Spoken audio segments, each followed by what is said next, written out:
What's up, everybody? Welcome to Podcast Now. I'm Alex, and in this video, I want to talk about John Cena's take on releasing the Ayer cut. I actually thought it was very good. And we'll talk about John Cena in general as well. But I thought it was a really good answer. Later on, they asked Margot Robbie, or the post was on Margot Robbie, and she gave an okay answer. But John Cena's was the one I think that really stood out to me, and I have a lot of things I want to say about it and about Hollywood. And any chance I get to do these kind of things, I love doing them. So basically, they asked John Cena, would you, is this something that you would like to see? Should they do it? And his answer was basically, it's in a company's best interest to listen to their audience. If it's in demand and they've got it, why not? And I love that answer. Okay, really quickly into the John Cena thing, I like him a lot. I am not a fan of his comments back in the early promotion for F9. We're not going to go too much into it, but I think it was covered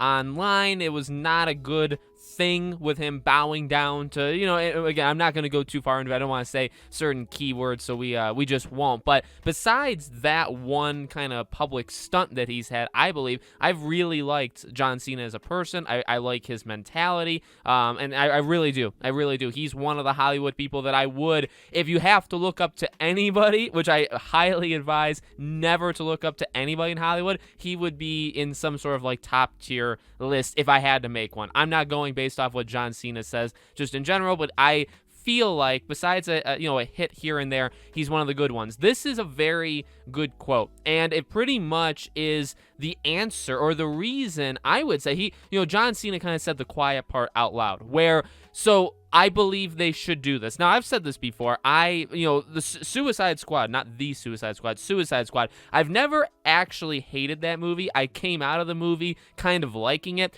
I actually did a review literally 5 years ago on the channel. You can find it. It may be difficult, but I did it with my sister, and we recorded a review, right after we saw the movie, and we actually liked it, like, quite a bit. Now, I think over time, I've learned to not like it as much. It took kind of repeat viewings to realize that there are some serious issues, but I've never outright hated it. And so there's that.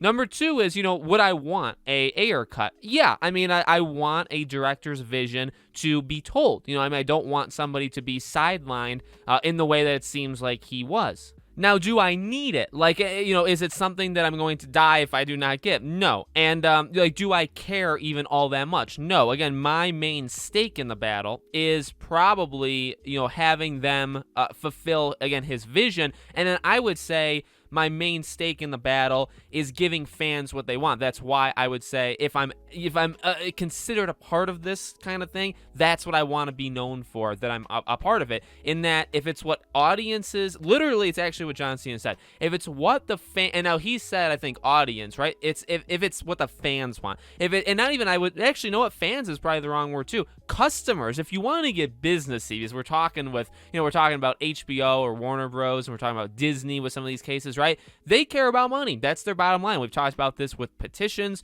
We talked about it with JD and AH before, right? They care about money. So that's really what it boils down to, is if you have paying customers asking for something this heavily. Now, the Snyder Cut, I think, was asked for a lot more than the Ayer Cut, but still, but like the Ayer Cut would cost, oh my God, probably 10, 15, 20% of what the Snyder Cut costs. So yeah, there's less interest, okay? Not saying there's zero, there's less than the Snyder Cut, but it would take substantially less to bring it out, right? And maybe it would do less, maybe like the viewership numbers wouldn't be, but here's the answer. And again, he said the quiet part out loud. You got to think backwards from this. That's the reason why they don't do it, is because these companies, and it sounds like a conspiracy theory. It does. But I think people more and more, and I love to see it, they're waking up. They're waking up that these guys are not your friends. Not, again, like John Cena or the Hollywood elite. They've never been your friends. They're not your friends. Hopefully people are recognizing that. I think they are. But also like big businesses, like big corporations like Disney,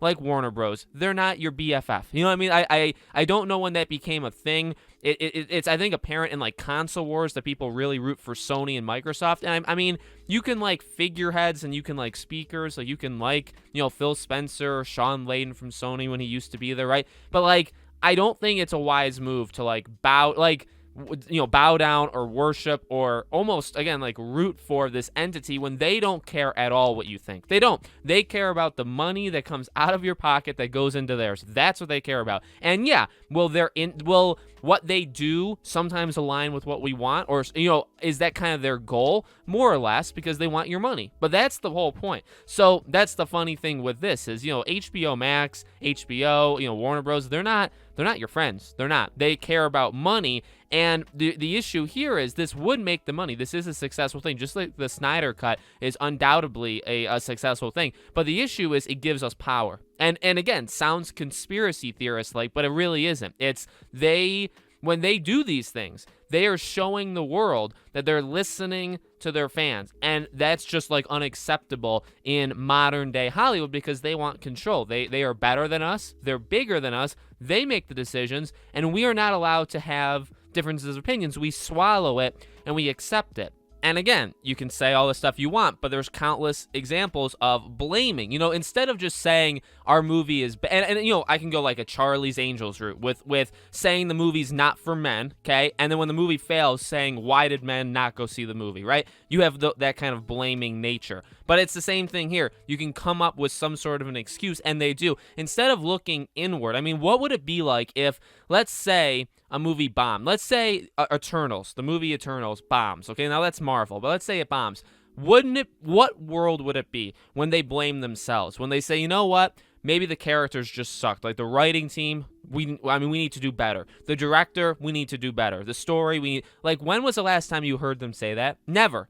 None of them, none of these movies or companies have ever put the blame on themselves. They do not do that. Now, maybe once here and there, right, kind of owning up to mistakes.